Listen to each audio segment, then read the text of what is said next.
¿Qué ha habido, raza? ¿Cómo están? Estamos en este programa, su programa favorito, Los Opineros, desde Ciénega de Flores. Ahora tenemos un invitado especial, mi compadre Rafael Ríos Cázares. ¿Cómo están? Muy bien, hola, ¿qué tal? Saludos aquí y agradeciendo la invitación que me hacen los opineros a participar en el programa. Muy bien, muchas gracias, profesor, por haber acudido. Le llamo profesor porque, bueno, para ponerlos en contexto a todo el público, el profesor Rafael daba cátedra en la preparatoria 17 de aquí de Ciénega de Flores. Entonces tuve el gusto de que me diera clases en su momento. Y pues nada, estoy seguro que habrá muchos temas que nos compartirá el día de hoy sobre la historia de nuestro municipio y sobre algunos temas interesantes y picarones que me gustaría tocar también. Sí, justamente una de las materias que a mí me dio es filosofía. Y muchas veces la filosofía va muy en contra de la religión, ¿no? Es más, casi siempre los pensadores o la mayoría o gran parte están en contra de la religión, y usted es una persona religiosa. Sí, lo que pasa es que están divididas las opiniones. Precisamente hay filósofos que a su manera, a su lógica, dicen que hay un ser supremo, y habrá otros que son más materialistas, que dicen que no existe Dios, o que Dios está muerto inclusive. Sí, pero a usted nunca le tocó en clase contradecir sus creencias. Mira, aquí yo siempre les digo, a mí no me crean, véanlo por ustedes mismos. Muchas veces cuando das filosofía, para que se pueda entender mejor, tienes que dividir el personaje. Entonces, en algún momento hago opiniones que sí son en contra de la religión, y otras a favor de la religión, pero porque tenemos que ver las dos caras de la moneda. ¿A qué me refiero con esto? O sea, tenemos un aparatito, si yo te digo que tiene estas características, pues es mi punto de vista, pero lo podemos ver de distintos lados, y al verlo de distintos lados nos damos cuenta que de ahí hay una percepción, de aquí hay otra percepción, yo tengo otra percepción de las cosas, y eso es lo más interesante. Por eso a veces dividimos, y a veces hago opiniones que van en contra, y a veces hago opiniones que van a favor. Sin embargo, la filosofía siempre debe buscar la verdad, porque había unos personajes que se llamaban sofistas. Los sofistas eran buenos oradores, eran muy buenos para el verbo y demás. ¿Qué pasaba? Pues nada más se trataba de mover a la gente hacia un lado, y la filosofía no busca eso, busca la verdad. Sin embargo, hay que ver que hay muchos lados. Sí, hay muchos lados, es muy... Claro, y pues existen varias corrientes de pensamiento, y pues como tal, digamos que la verdad se presta mucho a la percepción del mismo autor, ¿no? Yo creo que lo que busca la filosofía, más allá de establecer verdades absolutas, es como elaborar un pensamiento crítico, y que con base en eso y la observación de tus vivencias del día a día puedas tú elaborar este tipo de pensamiento, ¿no? Dígase, a lo mejor lo podemos dividir ya sea por regiones o por corrientes de pensamiento, como usted mencionó, los sofistas. A mí, cuando estaba poquito después de terminar la preparatoria, me metí mucho en filósofos, justo como usted mencionó, de que Dios está muerto, como Nietzsche, como Schopenhauer, como Cioran, o sea, que eran más pesimistas, por decirlo así, en el sentido de cómo veían ellos la vida o cómo la percibían. Pero siento que detrás de eso siempre había como un sendero similar, que era como el entender que pues podría ser la vida, a uno mismo, a su entorno. O sea, siempre le digo, depende mucho de la corriente en cuestión, porque pues si nos vamos a lo mejor ya más a lo oriental, pues había otro tipo de cosas que se buscaban, ¿no? Como quizás la sabiduría, pero más enfocada como a entenderse a uno mismo. O sea, como el que escribió El arte de la guerra, ¿cómo se llama? Sun Tzu, ajá, o Confucio, por ejemplo. O sea, que son no tienen nada que ver el uno con el otro, o sea, pero me refiero en región. Y pues al final de cuentas tenían como ciertas similitudes.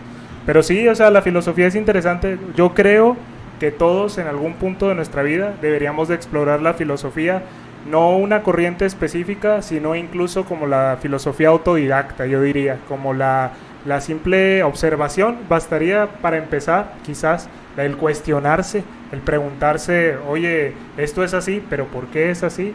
¿Qué sucede? No, o sea, me han dicho toda la vida que esto es así, que el verde es verde, que el blanco es blanco, pero ¿por qué? ¿No? Así es, mire, yo creo que el cerebro es como un paracaídas, funciona mejor cuando está abierto, pero a pesar de que tengas una mente abierta, también hay que luchar contra el fanatismo y la superstición, porque al lado también andamos creyendo todo lo que escuchamos y no es así. Claro. Es que justamente en el fanatismo y cuando la gente cierra su mente, pues es el tipo de gente que vive más feliz. Al final de cuentas, muchas veces la gente pues piensa que la ignorancia es felicidad. O sea, hay personas a las que les gusta vivir engañados. Sí, o sea, yo por ejemplo, por muchos años me consideré ateo. De joven uno es rebelde y se le hace fácil a veces hacer afirmaciones muy absolutistas sin un contexto claro y yo me puse a pensar un día, oye, tengo yo 20 años, ¿no? 21, no sé cuántos tenía cuando me hice esta introspección y dije, ok, yo estoy negando la existencia de un ser supremo, pero ¿con base en qué? En mi simple ignorancia. O sea, para mí, yo en ese tiempo decía, pero ¿por qué afirmar que hay un Dios? No, o sea, se me hace muy ignorante decir, ay, sí, existe. Pero también en ese momento que me estuve cuestionando dije, pues también es muy ignorante negarlo por completo. O sea, porque luego me puse a pensar en científicos, en filósofos, en poetas, en autores, y me puse a pensar en gente que ha dedicado su vida al pensamiento crítico abstracto de muchas formas, y me comparé a mí. Dije, pues yo soy un chamaco de 21 años que no he dedicado ni el 5% de mi vida a explorar ese tipo de pensamiento. Entonces dije, ¿cómo puedo negar algo tan complejo? Entonces a partir de ahí como que no fue como que dije, ay, ya existe todo, no, más bien dije, no niego lo que no comprendo, y tampoco soy de la idea de que todo tiene que tener una prueba, ¿no?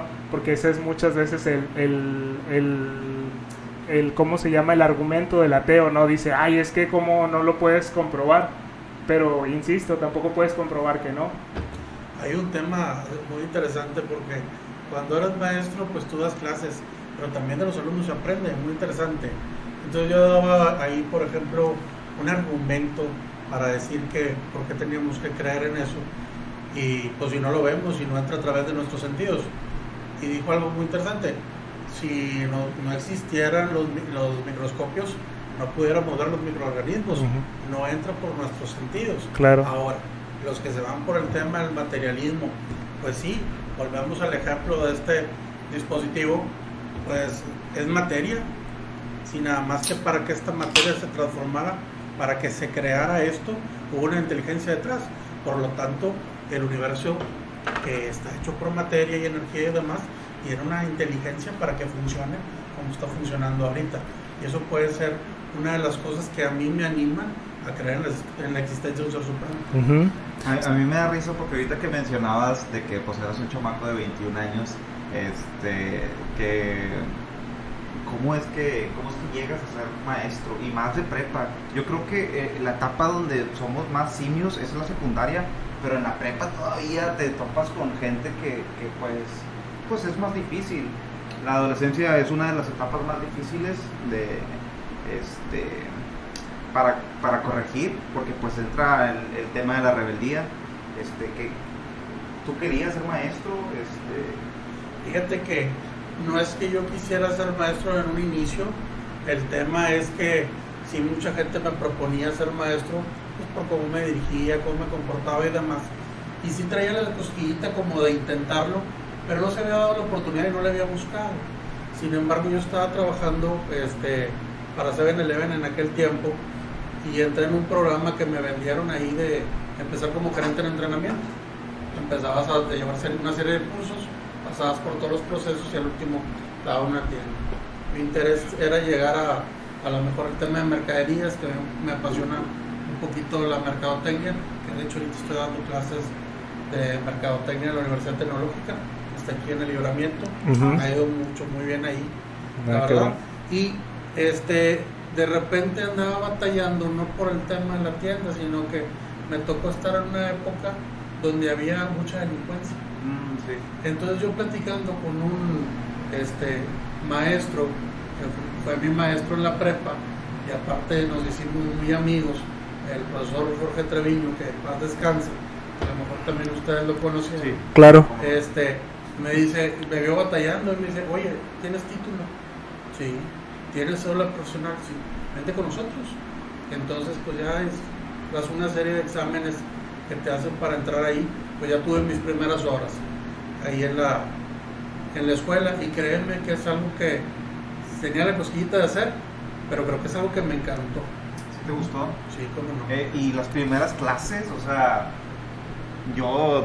bueno, es que yo soy más extrovertido, no me cuesta tanto hablar frente a un público, pero yo te considero un poquito introvertido. Pues sí te expresas bien, pero siento que eres más serio, más así, como que, no sé, o sea, ¿cómo fueron las primeras clases? Fíjate que ahorita que dices que soy muy introvertido, prácticamente también es un personaje. ¿Sí? Entró la cámara, entró un personaje, y la paja de la cámara es otro personaje, porque tengo entendido yo que en cada lugar tienes que tener un contexto. Sí. Si tú me conoces afuera, pues a lo mejor te sorprendes, pero siempre mantengo de tener una línea, igual aunque sea extrovertido y afuera, como que siempre me gusta ser muy cuidadoso. Claro, no, y yo creo que es un gran reto la docencia, más allá del hecho de, como tú dices, exponer frente a un público o interactuar con gente. Yo creo que el nivel de docencia que diste es aún más complicado porque, o sea, no manches, estamos en la época, bueno, están en la época de las hormonas, del desmadre, no les interesa nada, o sea, bueno, hay excepciones, pero la mayoría de los alumnos así son. Y pues yo como maestro vería un reto gigantesco el transmitirles el conocimiento o el hacer interesante la clase, y más para este tipo de temas, o sea, por ejemplo, filosofía o literatura o temas de ética, que por ejemplo son materias que recuerdo que llegó a impartir, o sea, que pues a mí se me hacen interesantes, pero a muchos jóvenes no. No, o sea, la gran mayoría no. Y yo, sí, exacto, y eso es, yo digo que es el reto más grande, como que el hecho de tratar de captar la atención de los jóvenes. O sea, todavía, bueno, cada grado tiene su reto, ¿no? En la primaria, pues a lo mejor las maestras tienen que llevarlos de la manita con las primeras cosas, que la lectura, que los números, que esto, y ya en los de la secundaria, pues ya ahí se descontrolan porque se descarrilan más, y ya en la prepa es eso, pero potenciado, no sé. ¿Cómo lo viviste tú? ¿O cuál sería tu experiencia? Fíjate que he tenido la fortuna de estar en primaria, cubriendo primaria, estando con horas en secundaria, en prepa y en universidad. Uh-huh. Para mí lo más difícil es de primero a tercero de primaria. Muy complicado, y más que yo tengo más formación hacia lo que ustedes dicen del adolescente, que a lo mejor es un poco pues hormonal o como ustedes quieran decirlo, pero realmente hay que reconocer que es un ser integral, es un ser material, que también tiene sus pensamientos, que también tiene sus sentimientos, y hay que verlo como una persona. Sin embargo, en ese tipo de procesos, dicen algunas cuestiones de la educación, que no es que hay que hacérselo muy placentero tampoco, sino que también en ese momento que tú quieres entablar como una amistad, él no necesita un amigo porque ya tiene muchos, sí. Pero sí necesita mantener ciertos límites. Yo rayaba entre que sí y entre que no, entre ser serio, que en algunos grupos decían que yo ni siquiera sabía reírme, y esa es la realidad, y sí me quería reír, o sea, la verdad estaban muy buenas algunas bromas, pero luego me acordaba que era el maestro y se me pasaba. Sí. Pero sí, está interesante, lo que necesitan límites, y yo le decía, a ver, este es el sparring, o sea, tú vienes conmigo que no llegaba a ser agresivo, pero llegaba a ser muy serio, porque no sabes qué te puede tocar más adelante, con qué tipo de personas te vas a relacionar, tanto si vas al nivel de la universidad o tanto si vas a trabajar. Sí, claro. Entonces, yo creo que hay que estar preparados para todo. Sí. Justamente ahorita que mencionabas que al momento de ser maestro pues vas creando un personaje, ¿tú lo preparaste, lo planeaste o conforme ibas dando clases? Porque pues el hecho de que yo tenga esta visión tuya de una persona seria y que dices que no se ríe y habla de que el personaje lo construiste bien. Sí, de hecho mucho de mi personalidad estaba basada en el profesor Jorge Treviño, porque él me invitó ahí y yo no sabía mucho de la docencia. Ahorita pues ya tuve que estudiar una maestría y ahorita estoy haciendo un doctorado en educación para seguirme preparando en esto, pero él me decía, oye, esto, o cuando te pase esto, oye, me sucedió esto, y prácticamente él fue mi coach, y para mí era una persona que yo respetaba mucho en su seriedad, en su formalidad, en su forma de expresarse y demás. Es que era increíble, ese es el único Jorge que jamás lo vi reírse. No. La broma podía estar buenísima, güey, pero él no ni parpadeaba, o sea... No, es que he dicho las cosas con propiedad. El señor Jorge Luis era una persona que imponía mucho, la verdad. O sea, te imponía respeto, lo veías y ni te daba para querer hacerle una broma, porque sí tenía mucho porte el señor, la verdad. No, y afuera éramos buenos amigos, lo veías reírse, lo veías contar chistes, sí, como toda persona normal. Claro. Nada más que uno también, acuérdate, cuando entras a ese tipo de lugares y formas una imagen, tienes que cuidar la chamba. Claro. O sea, realmente. ¿Por qué? Porque también puede ser, pues, pasarte a la raya en muchos aspectos y decir, hasta aquí. Por eso normalmente no me gustaba salir del escritorio. Sí. Porque sí es cierto que tienes que poner una barrera, ya sea física o mental o psicológica o lo que sea, pero sí tienes que poner una barrera. A mí me ha funcionado, ya empecé en el 2011 como maestro, ya estamos en 2025 y sigo dando clases ahora a nivel universitario, y la verdad me lo he pasado muy bien. Y sí, pues yo creo que ya en la universidad ya uno está más centrado, ¿no? O sea, ya como que los alumnos ya están más mentalizados, porque pues conforme va subiendo el nivel de educación, pues se van yendo los burros como yo.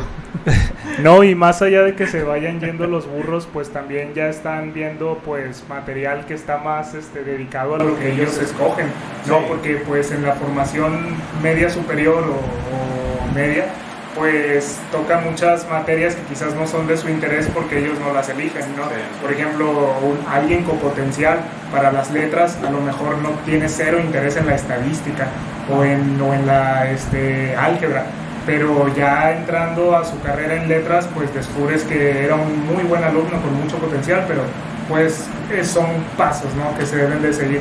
Le iba a preguntar, profesor, acerca de los nuevos retos de hoy con la tecnología en los alumnos de universidad, por ejemplo con la inteligencia artificial, el tan sonado ChatGPT, por ejemplo, o estas IAs generativas, ¿no?, para crear textos de forma rápida. ¿Qué tan ventajoso o problemático lo considera usted? Mira, al principio cuando empezó la inteligencia artificial, yo creo que muchos estaban en contra de...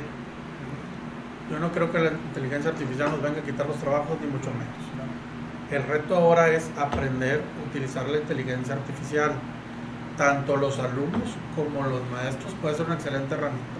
Tal es así que ahorita los cursos que nos están dando en el doctorado, los cursos que también nos está dando la propia SEP, es acerca de cómo usar bien la inteligencia artificial. Yo ya lo empecé a utilizar ahí en el tema de la historia, ya hago unos avatars con ChatGPT y luego hago un texto cortito donde que parezca que ellos están hablando. Pues yo soy Julián Quiroga y hice esto y esto y esto. Ya lo empecé a utilizar en el tema de la crónica.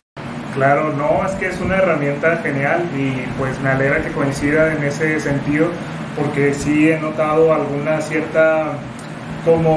cierto resquemor por algunos docentes con el tema de la inteligencia artificial, que se niegan a la innovación porque precisamente por el miedo. Y no son nada más los docentes, muchos profesionistas de diferentes ramos tienen ese temor de que los puedan reemplazar en algún momento. Pero la idea, justo como lo has dicho, no es que te vengan a reemplazar, es una herramienta, como en su momento lo fue la calculadora, como en su momento lo fue el Excel. Hoy día simplemente es una herramienta que te permite trabajar más eficientemente, que ahora, que también depende de ti como usuario. O sea, si tú eres un usuario flojo que solamente quieres que te haga todo, pues lógicamente sí que puedes temer, porque si te está haciendo todo, a lo mejor no te llegan a necesitar. Pero si lo usas como un complemento para lo que ya sabes o para lo que quieres saber o demás, pues ya es muy diferente. Mira, yo considero que en el tema de cuando te encargan un ensayo, cosas por el estilo, primero lee, investiga en libros, en varias fuentes, páginas, blog, lo que tú quieras, y luego pídele a la inteligencia artificial que te desarrolle pues todo pues la actividad que tú le pediste, pero luego vete a leerlo, porque luego te vas a dar cuenta que te cambia cosas, esto no es así, lo vas modificando. Y también, a ver, esta palabra ni de chiste la uso yo, cámbiale palabras, Sí. y te ayuda mucho a entenderlo, Sí. realmente. Sí. Entonces creo que si es una buena oportunidad, lo tenemos que hacer y nos tenemos que adaptar. Claro. Sí, es que muchas veces también la tecnología, las redes, la IA y todo, pues, nos han ido también idiotizando un poco. O sea, y yo entiendo también que hay varios profesionistas que temen mucho para su trabajo, porque pues yo justamente, güey, uso la IA para mi alimentación. O sea, de que cuántas calorías tiene esto, o ahí veo una información nutrimental más elaborada. Y pues sí entiendo, yo por ejemplo también siento que las nuevas generaciones van a usar menos su cerebro y pues no sé, siento que nos puede llegar a idiotizar, no sé qué opinan ustedes. Pues mira, la inteligencia artificial y toda la tecnología siempre va a tener cosas nocivas y cosas muy buenas.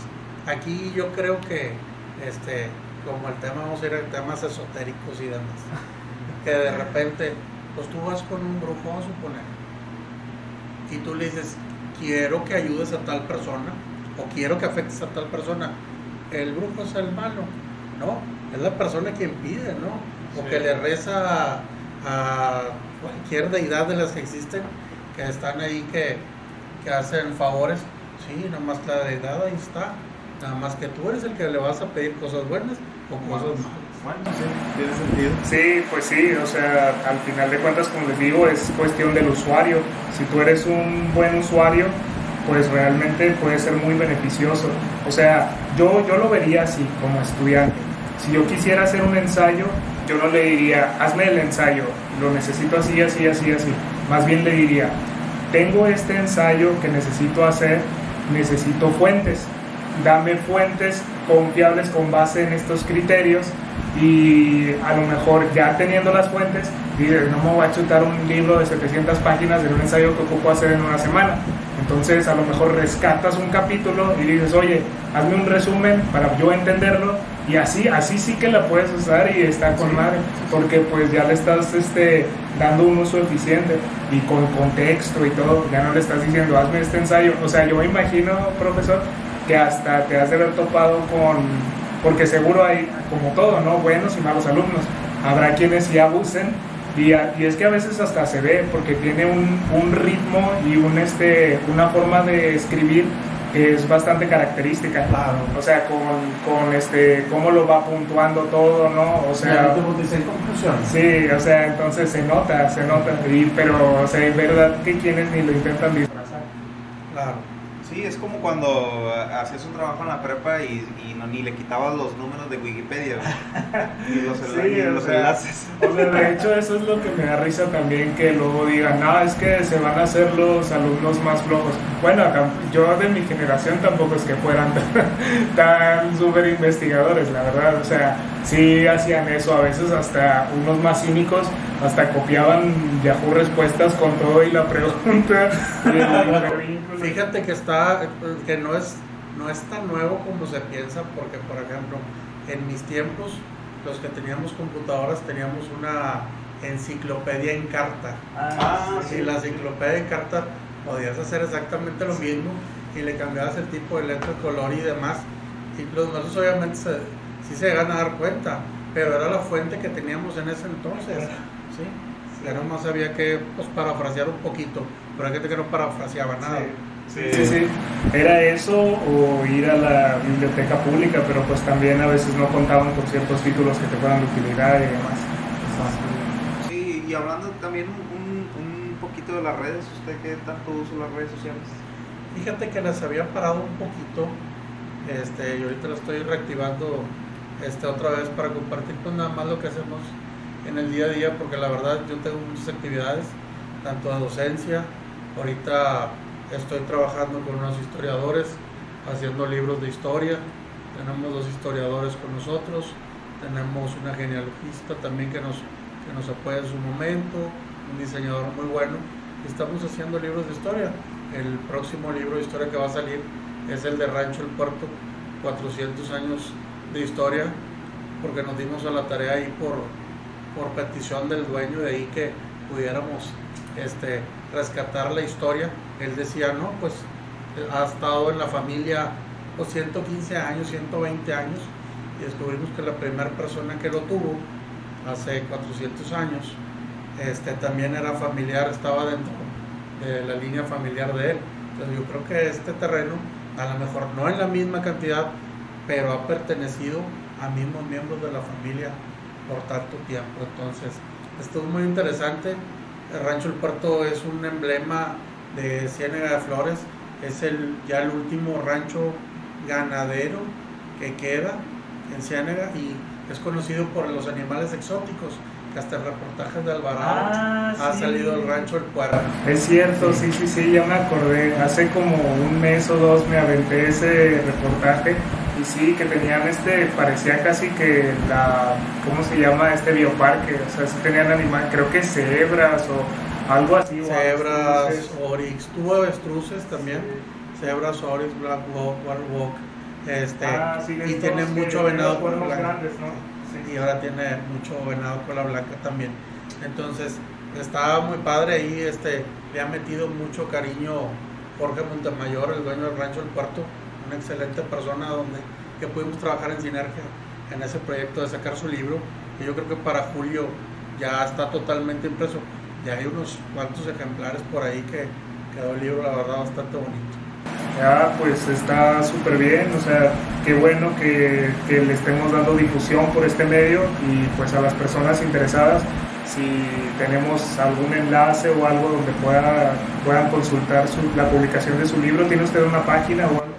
Sí, pues lo pueden checar ahí directamente en la página de Rancho El Puerto, ahí ya se puede contactar para obtener el libro, o en mis redes sociales, pues Rafael Ríos Cázares, ahí estamos y me mandan ahí un inbox o algo, como en el caso de Servando que andaba contactando por redes sociales y demás.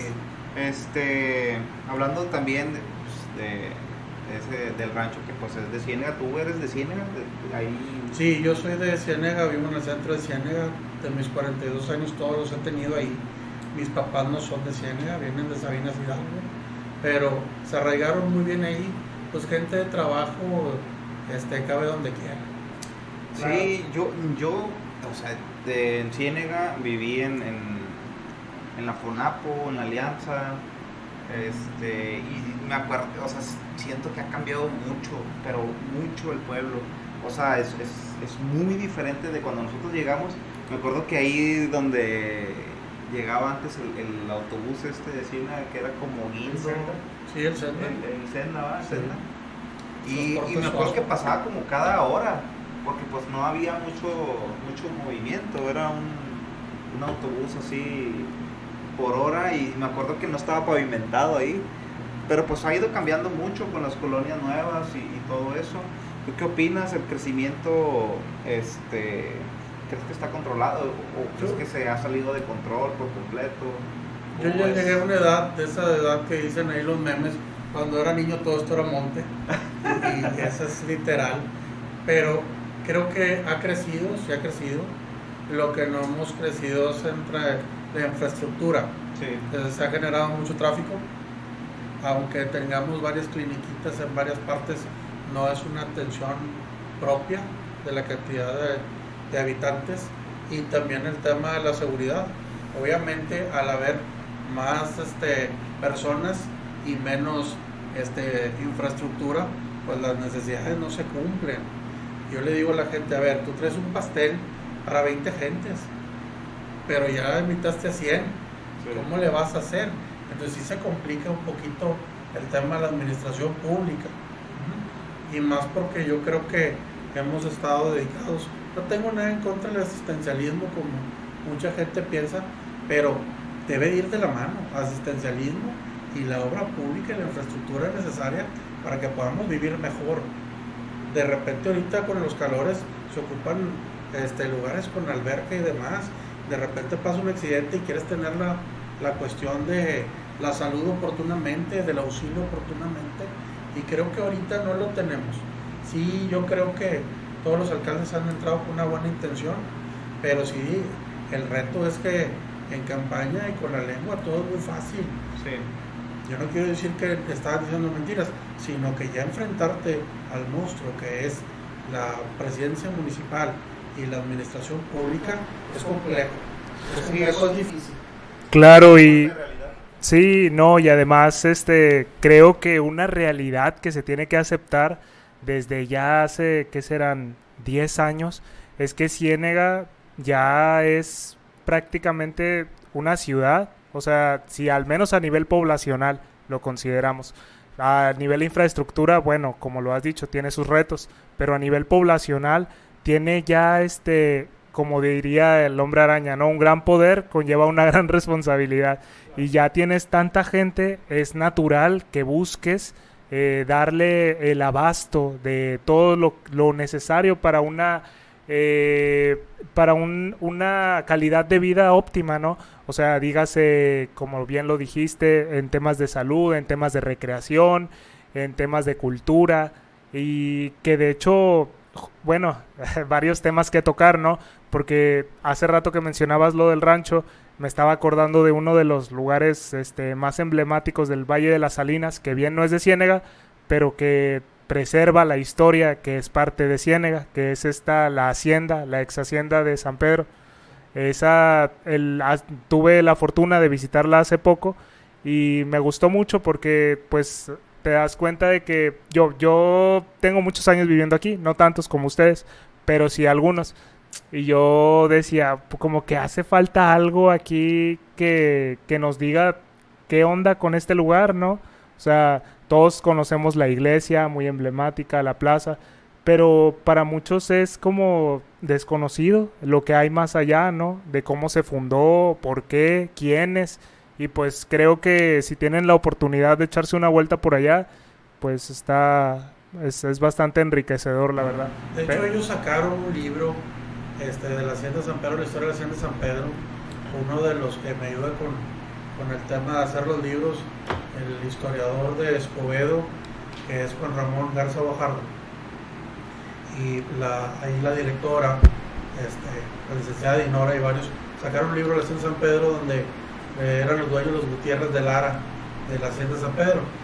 Ahora, no era la hacienda más próspera, sino que se le metió recursos, la universidad le metió recursos ahí para que quedara así. Nosotros teníamos en Ciénega una hacienda muy próspera, que era la Hacienda San José, y de las cuales todavía están las ruinas, pero ya está muy decadente. Sin embargo, como quiera se puede hacer un museo de sitio. Ahí la bronca no sé cómo está, dice que se batalla ahí un tema por los terrenos, de quién son los terrenos, que no los quieren por ahí vender o cambiar o lo que sea. Realmente no sé cuál sea el problema porque yo no he gestionado este tipo de actividades, pero ahí está esa hacienda y creo que es importante rescatarlo. Lo que sí es que está en el inventario del INE, igual que el templo de San Eloy, está en el inventario del INE, falta el registro del INE y que se pueda hacer algo, pero mientras no sea municipal el terreno, no puedes bajar recursos. Que el INA es Instituto Nacional de Antropología Histórica. Ah, sí. Ellos son los que deciden. Yo soy custodio honorario del INA. Y a lo mejor te dirás, pues cuida las casas viejas y unos monumentos. No. Al venir una nueva empresa, lo primero que se tiene que hacer, que no se hace, es hablarle al INA. El INA peina todo el terreno. ¿Para qué? Para recolectar pues, lo que son los raspadores, los chuzos operacionales, los hiladores, o también nosotros estamos en la parte arqueológica todavía alcanzamos parte arqueológica en Nuevo León, rescatar algunos huesos o algunas situaciones que pudieran ser patrimonio de Nuevo León, y luego se hace la empresa, no te van a decir que no, nada más van a rescatar. Igual con cualquier modificación que exista en el centro del municipio, se tendría que notificar al INA, y el INA determina si esa construcción sí entra dentro de las cosas que ellos cuidan o no. Pues hace poco se hizo una polémica en Ciénega de Flores por el kiosco, ¿no? Sí. Pero pues dicen que eso no formaba parte del patrimonio cultural, creo. Mira, aquí el tema, yo no te puedo decir porque no soy el titular del INA, ni el abogado del INA, ni nada de eso. Lo que sí te puedo decir es que la plaza dice 1905. Al decir 1905, el INA ya no entra. El INA entra de 1900 hacia el frente, es el INBA. De 1900 hacia atrás, entra el INA. Sin embargo, no deja de estar la plaza dentro del centro histórico, por lo cual no se puede romper con las estructuras antiguas. Imagínate, metes una plaza moderna en un centro histórico, pues va a desencajar, si de por sí ya hay varios negocios que desencajan con el entorno de lo que debe ser un centro del pueblo, porque luego nos vamos a Santiago, qué bonito, Bustamante, qué bonito, Villaldama, qué bonito, Candela, Linares, sí, nomás que ellos han cuidado su patrimonio. Nosotros no hemos cuidado nuestro patrimonio. Ahora, no quiere decir que no se pueda arreglar este problema, todavía se puede arreglar. Si te vas a Durango, muchas de las cosas que parecen antiguas no lo son. Simplemente hicieron un reglamento donde ahora se tienen que respetar ciertas estructuras en un límite especificado. Sí, de hecho sí me acuerdo cómo se veía antes Ciénega, cuando llegabas en el autobús del Senda, y sí se ve muy diferente. Siento que pues las tiendas, ¿no? y todo eso pues han ido cambiando el cómo se ve Ciénega. Yo siento que pues te tienes que meter un poquito al centro como para ver como para verlo como un pueblito, porque pues si pasas nada más por Ciénega, por el centro, por la carretera de Laredo, ya no se ve como un pueblito. Que Ciénega en algún tiempo fue el municipio más limpio de todo México, tenía un premio de Ciénega Municipio Limpio, y toda la gente, por Secretaría de Turismo, toda la gente que pasaba, sobre todo la de Estados Unidos, veía un pueblo muy limpio y un pueblo muy ordenado. Que te digo, no es difícil, simplemente yo sé que cuando llegas al gobierno pues son muchas cosas, sí. Y a lo mejor eso lo dejas de lado, sin embargo es parte de. Entonces creo que se tiene que respetar, tener un poquito más de corazón y respetar nuestros antecedentes históricos. Por ejemplo, tú vas a decir, ¿para qué sirve un archivo histórico? ¿Para qué sirve? Oye, pues son los papeles que fundamentan el por qué estás aquí, simplemente, y les tienes que dar ese respeto a esos documentos. Yo me acuerdo que cuando era niño había un rumor de que se había grabado una película en Ciénega, ¿no es cierto? Sí, ahorita te debo el nombre porque es entre hierba, polvo y sangre, o una cosa así se llamaba. Sí. O sea, hierba, polvo y plomo, algo así. Sí, se hizo ahí, creo que también ahí abajo en el río también hicieron algunas explosiones como de una casa y demás. No lo he visto, la verdad, pero sí hay gente que me platica esa anécdota de que se hizo una película. Pero pues va a estar cabrón encontrarla, ¿no? Oye, porque tendríamos que darnos a la tarea de buscarla. Yo creo que por ahí en el internet siempre hay todo. Más hay que dar. Sí, porque yo he buscado así de que película grabada en Ciénega de Flores y todo, y no. Otra película que, insisto, no es de Ciénega, pero es del Valle de las Salinas igual, que no se grabó acá, pero seguro, no, esta película es aclamada internacionalmente, que es la de... Ay, se me fue el nombre. Es la de Nosotros los Pobres. No, Sí, la de... ¿Mande? No, sí. La de los como de 1960, algo así. Bueno, el actor principal, él es muy poco conocido esto, pero él es de General Suazua y esa película es aclamada internacionalmente, es una de las mejores películas mexicanas que se han hecho y es un dato poco conocido. Yo estaba pensando, o sea, yo sé muy poco de historia, pero ahora que lo mencionas, que estás metido en ese rollo, yo creo que valdría mucho la pena explorar la posibilidad de platicar con el municipio de Suazua para hacerle algún tipo de homenaje, quizás algún busto, una placa, algo, porque esa es una de las películas más reconocidas internacionalmente mexicanas. Ha ganado muchos premios en Europa, en Latinoamérica, y es increíble porque es el actor principal, o sea, no estamos hablando ni siquiera de un extra ni nada, y es de aquí de Suazua y casi nadie sabe. Sí, pues hasta ahorita no sabía eso, lo voy a preguntar. Sí. La verdad es que olvidé el nombre justo ahora, pero sí este señor sí es de aquí de Suazua. Bueno, ya murió. Sí, no, sí, adelante. De hecho, hay otro hecho histórico, pero este es de Suazua, que el crimen de la calle Lamberry, los sí. que cometieron el asesinato, creo que eran de Suazua, y justamente, mejor que leí el libro, tiene cosas de verdad, entonces, creo que los ejecutaron ahí, no sé si los encontraron o los ejecutaron ahí donde están las cruces. Ahí donde está el panteón, hay unos cruces ahí. Creo que ahí fue donde no sé si los agarraron o los ejecutaron, pero creo que estos vatos los ejecutaron públicamente. Sí, fíjate que fue toda una leyenda y hay varios dimes y diretes de ahí de que si existió el periquito o no existió y todo ese tipo de cosas. Sí. Sí, que fue el que delató el nombre de la persona y otros dicen que no existió, pero sí dicen que se dieron a la fuga y vinieron y cuando se ejecutaron prácticamente. Seguro no sé qué palabra utilizar que no te afecte en redes sociales. No pasa nada. Como todavía no tenemos tanta audiencia o así, pues todavía no nos quitan videos. O sea, le pones como la mole de Marcelo Laura. Ya me acordé, el nombre, ando bien perdido, no es Nosotros los... Esa es la de Torito, ¿no? No, la que era la de Los Olvidados. Los Olvidados, sí, no es la de Nosotros los Pobres, es la de Los Olvidados. Es Roberto Cobo, se llama el actor.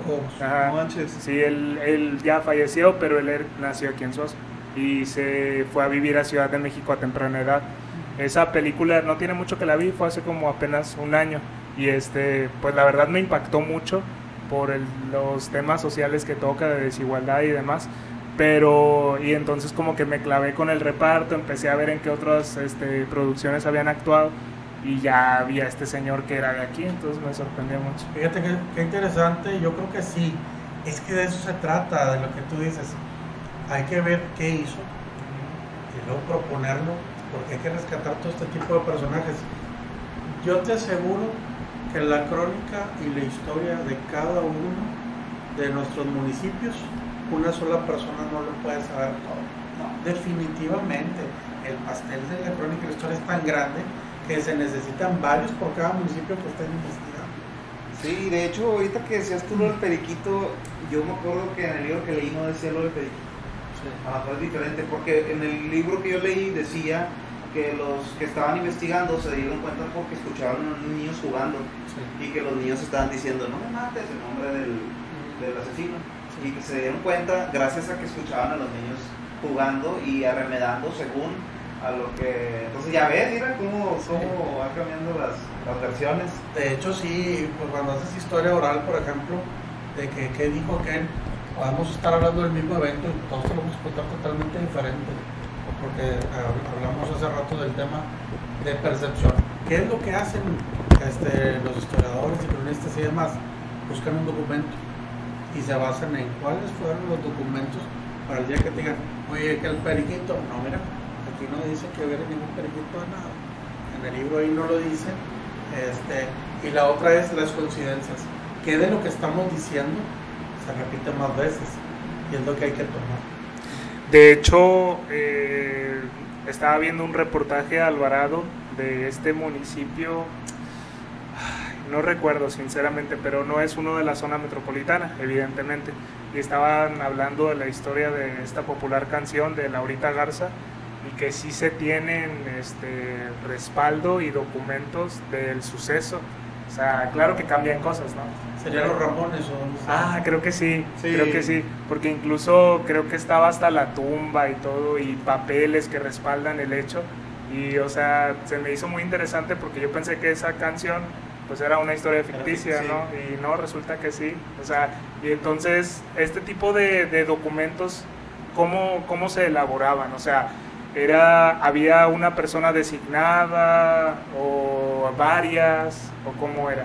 Mira, se dice que ya había cronistas desde los tiempos de que vinieron la conquista o colonización, que una cosa es conquista, otra cosa es colonización, y había personajes que al tener que hacer informes a las autoridades a los que ellos se debían, empezaban a hacer cartas y a narrar, oye, nos encontramos a tales indios que nos atacaron, no sé qué, que ahorita no se les dice indios, se les dice naturales, en aquel tiempo se decía los indios bárbaros, y que nos vinieron y quemaron nuestras casas y se llevaron nuestros ganado y demás. Entonces empezaban a hacer eso. Tú te puedes dar cuenta en correspondencia de alcaldes que ahí dice, hoy nosotros queremos invertir este dinero para hacer la presidencia, el panteón, o la plaza. Cuando hicieron la plaza que platicamos, oye, ya trajeron carretas, tantas carretas de piedra laja para hacer ahí los cimientos de la plaza. Y está en correspondencia de alcaldes. Y ahí habrá otras cosas que las tendrás que ir buscando. Muchas cosas de las de Ciénega están en el Archivo General del Estado, en el Archivo de Monterrey, en el Archivo de Marín, en el Archivo de San Luis Victoria, y tendrías que echar la vuelta y a ver qué encuentras. Y a veces de tanto buscarte encuentras unas joyitas donde dices, oye, esto es increíble, esto no lo sabía. A mí la historia me gusta mucho porque siempre la he visto como un enorme chisme. O sea, pues sí, son cosas que han dicho, han hecho, han contado, y justo eso me entra la duda. Si había cronistas que reportaban este tipo de sucesos a las autoridades y lo documentaban para posteriormente archivarlo, ¿no se prestaba también a conflicto de intereses, que ciertos sucesos fueran tergiversados o manipulados para conveniencia de según quién? Mira, yo creo que todo lo que es tocado por la mano del hombre va a corromperse. Sí. Entonces, no dudo yo que a lo mejor la historia estaba a la mitad o no era toda la historia, pero el hecho ahí estaba. Claro. Entonces, también acuérdense que la historia la escriben los vencedores, nunca los vencidos. Claro. Entonces también, pues a lo mejor si hubiera ganado otro personaje te estaría contando una historia totalmente diferente. Sin embargo, pues ya nos queda a nosotros la interpretación. Ellos nos dicen los datos que existen y que pueden comprobar, y nosotros ya nos damos cuenta de qué pudo haber habido detrás de todo esto. Oye, de hecho, ahora que me acuerdo, en la clase, bueno, yo estuve en 2 grupos, pero en el segundo grupo estaba una amiga que se llama Karina. Los asesinos de la calle Aramberri eran sus ancestros. O sea, eran como que sus abuelos. Me acuerdo que hasta llevó fotos donde dice, mira, él es mi abuelo y él es el vato que mató, y son estos dos. Y o sea, tenía fotos donde sus ancestros fueron los que cometieron el crimen. No manches. Y o sea, y yo recién acababa de leer el libro, entonces yo estaba impresionado de que no manches. Sí, no, pues es increíble porque es uno de los casos más sonados de Nuevo León. Es como si de repente un morrillo va y dice que su papá era Diego Santoy o algo así. Sí, sí. En ese entonces, güey, cuando fue lo del crimen de Aramberri, yo creo que también fue muy muy sonado porque en ese entonces no había tanta violencia en Nuevo León, güey. Y ahorita que hice lo de Santoy, pues bueno, ya ese fue un caso todavía más extremo. Y pues conforme pasa el tiempo también nos hemos hecho... Es que yo siento que en realidad, y creo que hasta hay estudios de eso, de que ahorita somos más pacíficos que en toda la historia, güey. Pero pues como las redes se mueven rápido, pues todo lo malo da vueltas más rápido o todos se dan cuenta. Yo creo que antes había muchos casos que pues ni nos enterábamos, pero ahorita pues ya. Sí, ya todo el mundo comenta. Ahí en el Facebook está pasando esto, está pasando lo otro. Pero pues tienes mucha razón. Tuvimos una independencia, una intervención francesa, una invasión norteamericana, una revolución mexicana. Siempre ha habido esos temas de que sí ha habido cosas pues, violentas, si tú quieres, con luchas justas o injustas, depende del bando en el que se haya estado, pero sí vivimos un poquito mejor. Y te voy a decir también, no nada más en eso, si tú platicas a lo mejor con tus abuelos, te pueden decir, no hombre, yo iba a la escuela, iba a kilómetros a la escuela, y aparte otros te dicen, no, yo iba descalzo, o yo me ponía el uniforme de mi hermano grande, me quedaba desde las mangas hasta acá, y sí se ha ido mejorando la calidad de vida, un poco sí se ha mejorado. Sí, pues, o sea, siento que pues también hay lugares donde se vive peor, o sea, sí nos tocan de repente cositas medio culeronas, pero pues hay lugares donde está peor. Yo siento que pues sí está culero como está ahorita, pero pues podríamos estar peor, así es que... Sí, bueno, o sea, ya si te comparas con países, por ejemplo, algún Somalia o Siria o en Israel o en muchos otros lugares, en Cuba, pues sí, claro, sí. Sí, ¿tú te consideras socialista o te gusta más el capitalismo? Fíjate que yo no lo he decidido aún en este tema. Tienen cosas buenas y cosas malas. Sí. Los dos. No me puedo cantar a su lado. Yo me iría por buscar un centro.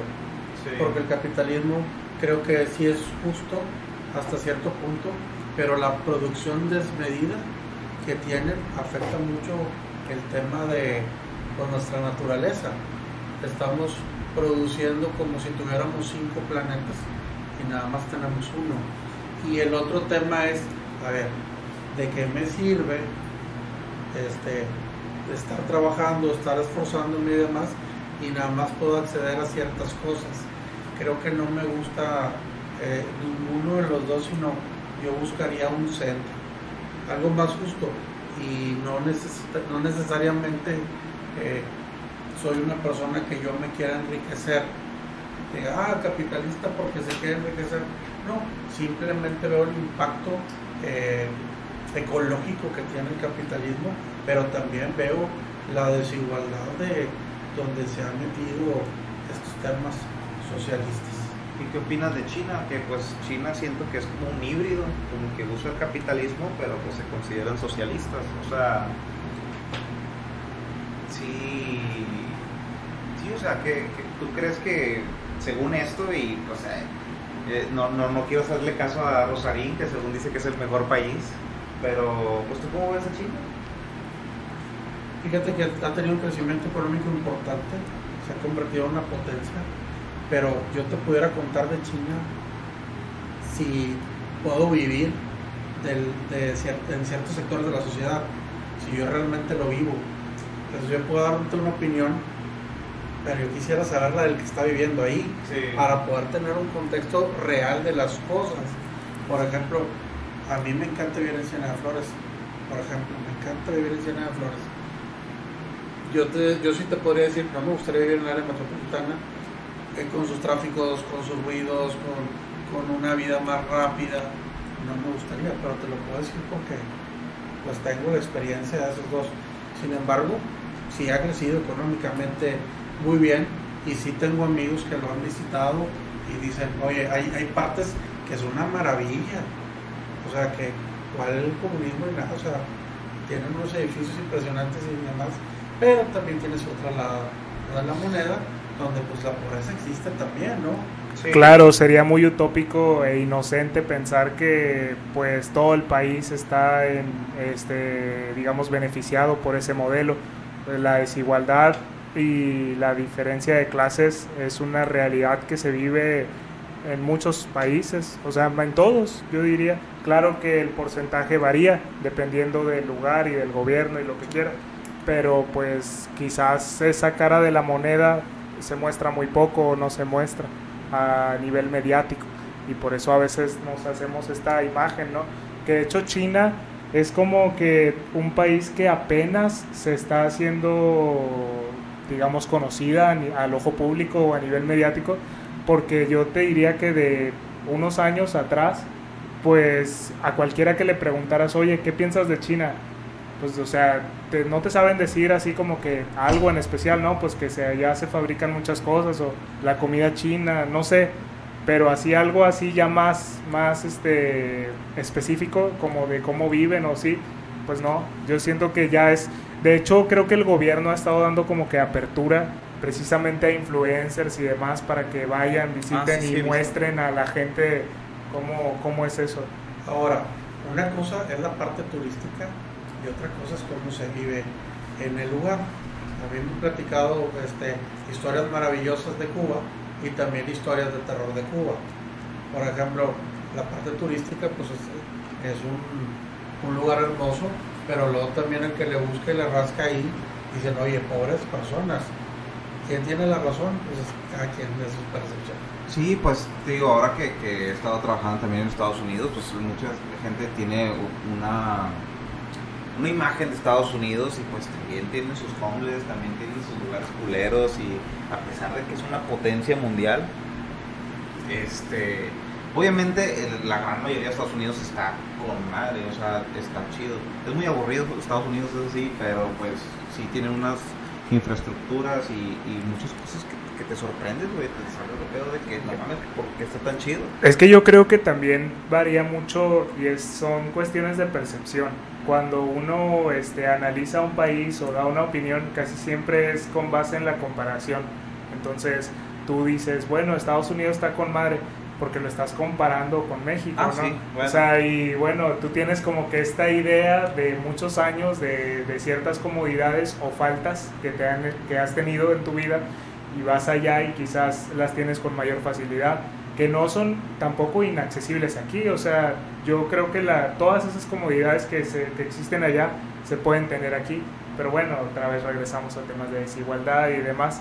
Pero sí, te digo, o sea, todo es cuestión de cómo lo comparas o el ojo con el que lo mides, ¿no? Sí, de hecho, también estando fuera del país, güey, pues también lo valoras más, güey. Te das cuenta que México tiene cosas con madre, y más Monterrey está con madre, güey.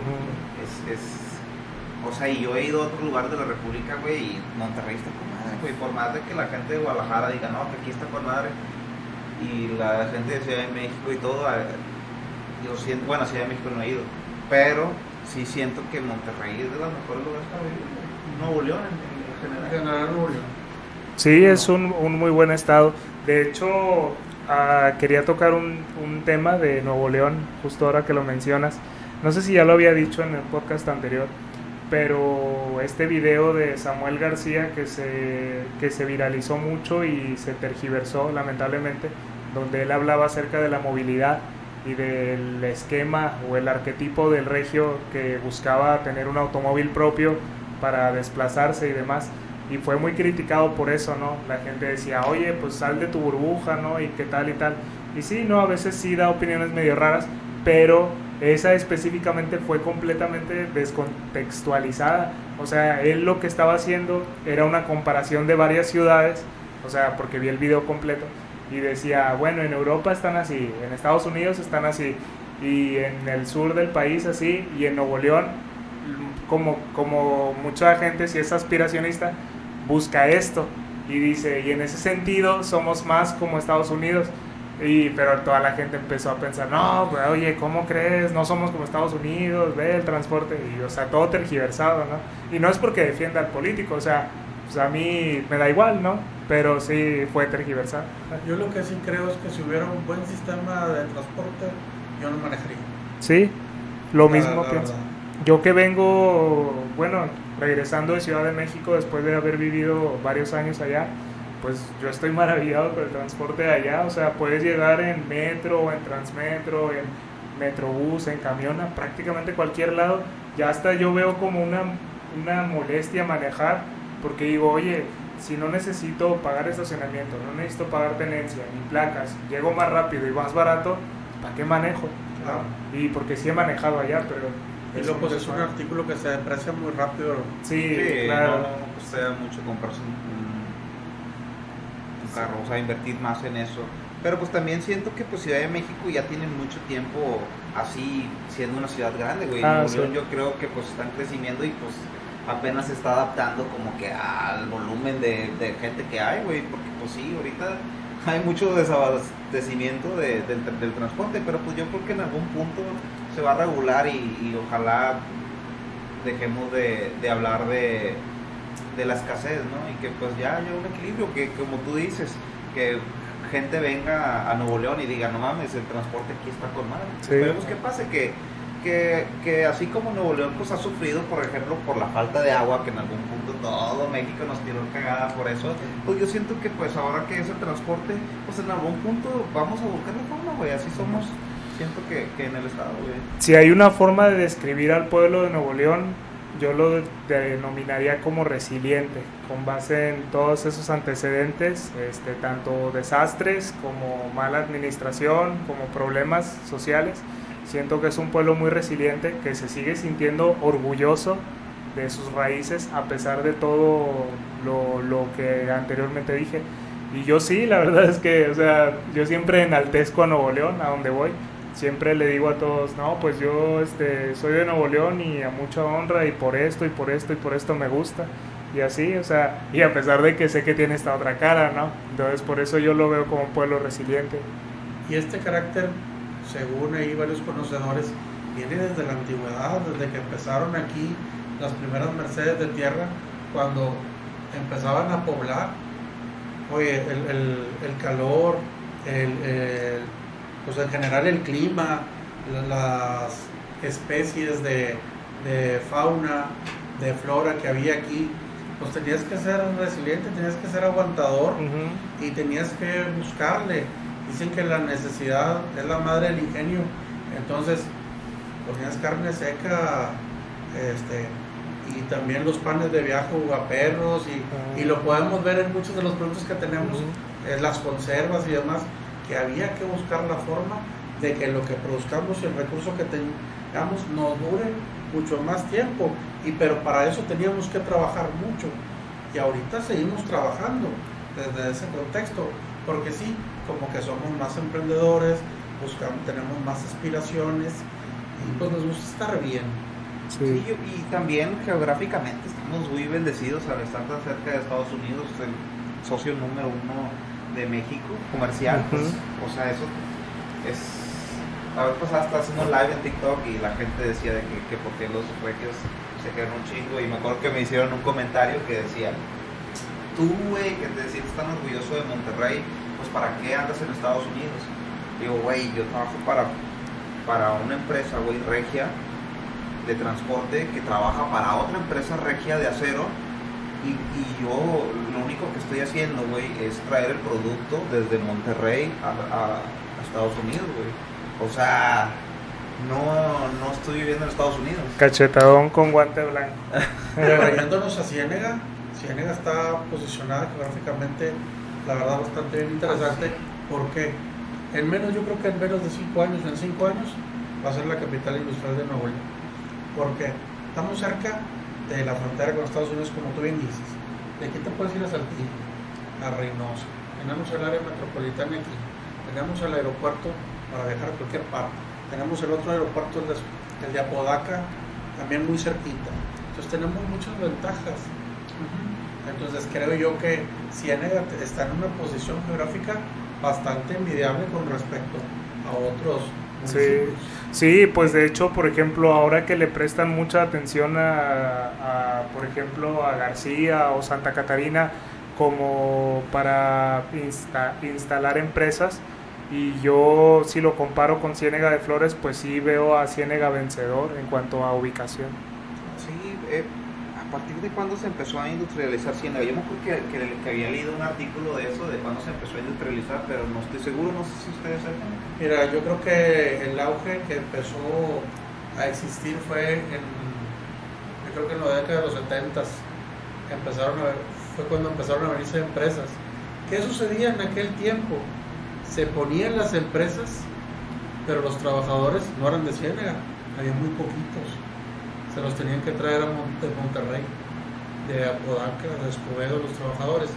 ¿Qué empezó a haber aquí? Pues más permisos de vivienda. ¿Para qué?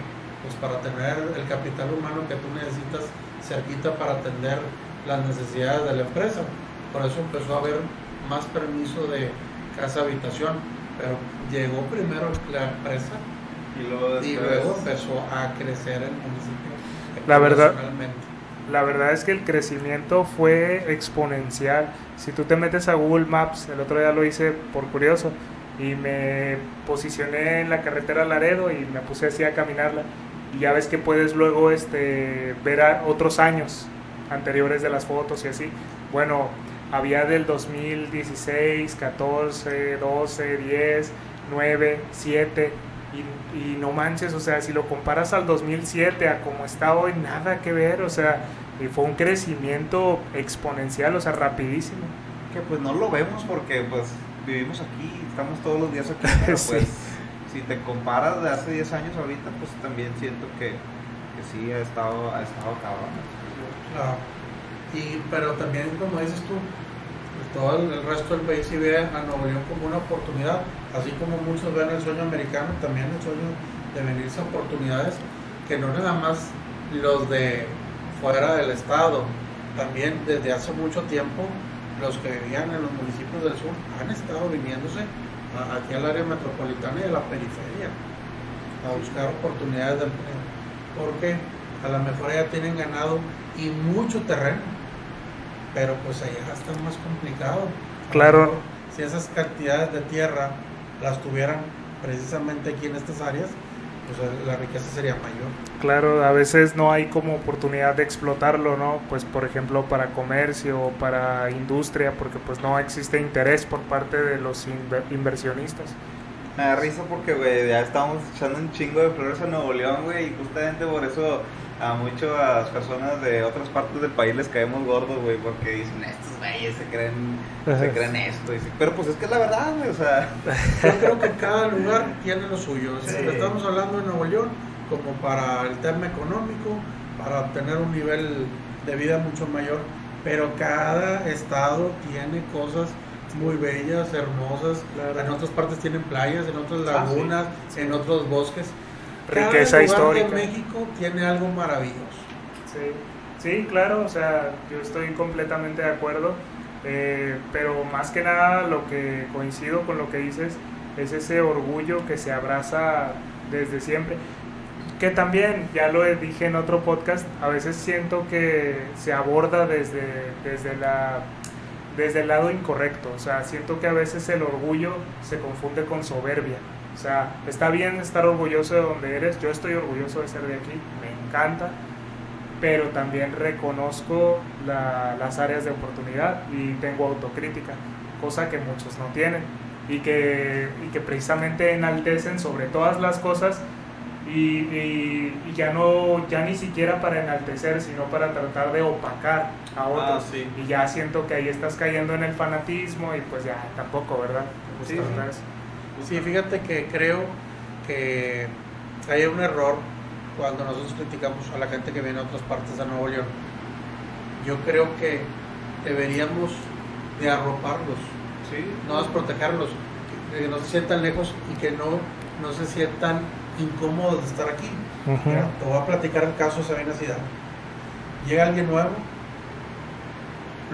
lo arropan, mira, vente, vamos a las tostadas de la Guadalupe, esas que son con mucho tomate. Uh-huh. Vamos al Charco de Lobo, vamos a la Turbina, vamos al Rojo de Agua. ya tomaste agua de Sabinas, de la llave de Sabinas, y eres sabinense. ¿Qué empiezas a hacer? Un sentido de pertenencia con Sabinas, que empiezas a querer y a cuidar Sabinas. Sí. Si nosotros no hacemos eso, todas las personas que vienen, las arropamos, las protegemos, les enseñamos a tener amor por estos lugares, pues van a seguir sintiéndose las cosas en el abandono, porque no nos van a cuidar ni los parques, ni las casas, ni nada de ese tipo. Creo que hay que hacerlos sentir parte y también orgullosos de haber llegado aquí. Claro, o sea, creo que el que critica desde la burla y desde la humillación no ve la imagen más grande, que es, o sea, al tú tener más población, sí tienes más retos que a veces no se terminan de solventar por malas administraciones o X, pero también tienes muchos más beneficios, porque tú al tener más población tienes también más mano de obra, tienes más gente que puede emprender el día de mañana un negocio que le meta más al Estado. O sea, tú solamente estás viendo a lo mejor el tema de, es que también a veces es como la histeria colectiva, ¿no? Que te decía el otro día, de que dicen, es que antes era así, y antes era así, y antes así, y a veces como que tu percepción está medio equivocada, o sea, a lo mejor y ni siquiera es así, tú le estás echando la culpa a ciertos factores que cuando realmente la culpa es multifactorial, ¿no? O sea, el hecho de que hoy que haya más contaminación, que haya más problemas con transporte, que haya problemas con la vivienda, no es exclusivo de la migración, existen muchos otros factores que detonan eso, pero pues es fácil, ¿no? Es fácil echarle la culpa a esas personas. Y usted, profesor, que es historiador, bueno, y que está metido en todo este rollo, también este dato yo lo dije, pero no estaba del todo al 100% seguro, que mucha de la gente que vivimos en Nuevo León son muy pocas, ya si te quieres poner muy estricto, que tienen este linaje de 100% puro, por decirlo así, o sea, que no migraron de otro estado en generaciones anteriores. ¿Esto es cierto? O sea, si lo decimos de hoy día, de la población que hay en Nuevo León, es un porcentaje mínimo el que es oriundo de aquí, original. Mira, si tienes algo de razón con ese sentido, pero si nos ponemos muy estrictos, todos llegamos en algún momento. Oye, que yo tengo mis abuelitos y mi apellido es Treviño. Sí, los Treviño vienen de la zona minera zacatecana y el primero que se vino para acá fue José de Treviño con su familia a poblar. Entonces, en algún momento todos llegamos. Obviamente, si ahorita te vas al centro del pueblo, ¿qué apellidos prevalecen en Ciénaga? Quiroga, Treviño, Cárdenas, Arrambía. Te vas a Suazua, Montemayor, Lozano, Martínez. Te vas a Salinas, Los Gutiérrez, de la Garza, y más. Entonces, de repente, cada pueblo asentó ciertos apellidos predominantes, pero si ves los centros de los pueblos ya son chiquitos. Y también esos apellidos han ido no extinguiéndose, porque obviamente sigue habiendo familia, pero ya vinieron muchos más apellidos, con más cultura. Un mercadito, cuando habías visto, por ejemplo, si siempre has ido de aquí, cuando habías visto que vendieran hoja de plátano o hoja santa? Claro, sí, son cosas que van induciendo. Carnitas de estilo Michoacán. Sí, sí, son. Entonces, pero sí nos gustan. Entonces, nos explico, hay otros productos, porque hay personas que vienen de otras partes y también consumimos sus productos actualmente. Ha cambiado no nada más los apellidos, también la forma en que comemos también ha cambiado. Dicen que mucho de la influencia de la comida de Nuevo León es de judíos o sefardíes. Sí, cierto. Pero pues dices que antes de los sefardíes llegaron los rayados. Bueno, estaban aquí los rayados. Sí. Me imagino si ha escuchado de eso, ¿no, profesor? De los, la denominación. Había varias etnias. Sí. Y una de ellas se le denominaba rayados borrados. Aquí estaban los Borrados, canales, sí. había rumbo Pasabinas, los alazapas, había unos que les decían hasta pelones, los del mal nombre, quién sabe, pero se les denominaba genéricamente y de muy mala manera chichimecas. Ajá. Ajá. Que hay gente que dice que se traduce como el linaje de perros. Ah, que es un poco como casi que el término despectivo que se han inventado para los que... Los chirigüillos. Que pues Sí. sí, ahorita que dices de que pues ha habido que no arropamos a la gente que viene de afuera, es cierto, güey, o sea, tenemos, o sea, hay una guerra ahí sí. muy cabrona entre la gente foránea y los regios que terminan chocando, porque pues los regios no sé por qué como que creen lo que tú dices de que pues, el transporte y todo es culpa de ellos. Y pues la gente foránea pues también se queja de los regios y de que... Sí, pues naturalmente ni modo que se vayan a dejar, o sea, Sí, también pero... ellos tratan de defenderse. Yo creo que nos han querido separar desde hace muchos años. Estamos siempre polarizando las cosas. Y yo creo que cuando nos dicen Tigres o Rayados y vemos en la televisión el fomento a eso, a ese bullying, Sí. el fomento a eso de que, no sé, en un programa tal persona le mete mucho sabor a los Tigres y tal persona le mete mucho sabor a los Rayados, y que nosotros como sociedad no podemos discernir que es un programa de entretenimiento, Claro. y que afuera de los estadios de repente haya tanto odio que haya muertos. Estamos mal, y siempre hemos estado divididos en muchas cosas, y ahorita hay muchas divisiones que no me atrevo a decirlos por el grado de cosas que pudieran ocurrir si las mencionas.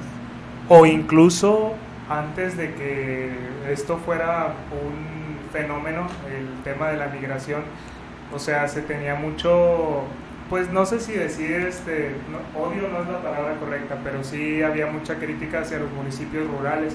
O sea, yo me acuerdo cómo en su tiempo Apodaca, cómo hacían mucha burla de que nada, que es un rancho, que no hay nada, que esto, que caballos, y o sea, como tratando de hacerlo menos, ¿no? Pero obviamente Apodaca ya es otro rollo. Y era lo normal, como tú dices. Sí. Si de repente, pues, aquí no había donde estudiar, te tenías que ir a estudiar a San Nicolás, a Monterrey y demás. Ciénega, ¿dónde dejaste el caballo? Ciénega. Siempre te dicen Ciénega. Sí. Yo estudiaba, de hecho, la secu en San Nicolás, güey, y no mames, güey, decían que si mi papá era un oso, que se pasaban de lanza, güey, pues el simple hecho de venir de otro lado, ya aquí con el regio nunca te arropa, güey, el regio no te rechaza, pero pues yo siento que también eso es parte de la cultura de que somos muy carrilla, güey, y siento que pues también la gente foránea como que muchas veces no comprende que es carrilla, güey, que no es que no los queramos, güey, pues estamos bromeando. Muchas veces hay personas que sí tienen el odio y que sí lo dicen de verdad y que sí están resentidos, pero pues hay personas como yo que a veces me gusta bromear, güey, y ya, güey, o sea, no les tengo ningún tipo de rencor y pues para mí son bienvenidos. Sí, fíjate que ahorita que mencionas el tema de la carrilla, yo creo que siempre, que sí es buena porque pues a todo el mundo, o los albures y lo que tú quieras, Sí. se puede echar carro, pero siempre hay que vigilar muy bien si la otra persona cómo se siente con eso. ¿Por qué? Porque hay personas que tienen hipersensibilidad. Sí. Y así como cuando con un elogio lo levantas, con una crítica lo destruyes. Yo siempre les digo, los salones no se lleven, es que se lo llevan nosotros. Sí, es que ahorita no. Porque me ha tocado de que así nos llevamos nosotros y te das cuenta que a la semana se pelearon en una clase. Claro. ¿Por qué? Porque llega un punto que la gente no aguanta. Siempre tenemos como que autorregularnos. Sí. Hasta dónde llega mi carrilla Sí. y hasta dónde llega el chiste. Y ahorita yo creo que hay una insensibilidad con el tema de todo lo queremos grabar. Sí. Oye, ¿qué es esto? Espérame, no sabes cómo le va a afectar a él. O sea, no puedes hacer eso. Creo yo que estamos abusando del contenido de que voy a asustar a gente. Oye, un mal del corazón o que el susto te da un golpe. O sea, puede llegar algo más. Creo que sí tenemos que autorregularnos en ese sentido. Y no es que sea aburrido, sino que creo que hay que evitar. Siempre una vez me dijo un amigo que era comandante, cuando yo trabajaba en el tema de seguridad, siempre hay que hacer las cosas como si fuera a haber un problema. Entonces siempre tienes que cuidar siempre las formas para que no exista ese problema. serio. De hecho, pues pienso que que la carrilla está bien siempre y cuando sea bilateral, o sea, que ambas partes estén de acuerdo. Sí, digo yo. Oye, Servando, chingado, se me acabó la pila de la cámara. Ah, ok, bueno, pues lo acabamos. Pues. Sí, lo cerramos. Sí, pues igual puede haber más partes, entonces, Ni platicamos nada de lo que vine a platicar. Chile, no, es que Podemos hacer una de segunda volada. parte, hemos tenido invitados que vienen 2 veces. Sí, por lo No, mismo. yo no tengo ningún problema en volver a venir. Yo estoy para apoyarlos en su proyecto. Muchísimas gracias. Muchas gracias, profe. Pues un gusto tenerlo aquí. Espero lo haya disfrutado y espero pues también podamos volver a tener otra plática. Porque pues sí se puso bueno. Sí, tenemos mucho que platicar. Sí, pero bueno, Rosa, ahí nos vemos. Aquí fue un capítulo especial y largo porque pues por lo regular grabamos 50 minutos, llevamos 1 hora 20. Ya hasta me quedé sin pila. Ya se quedó sin pila. Pero bueno, raza, espero lo disfruten y gracias por vernos. Hasta luego. Bye, bye.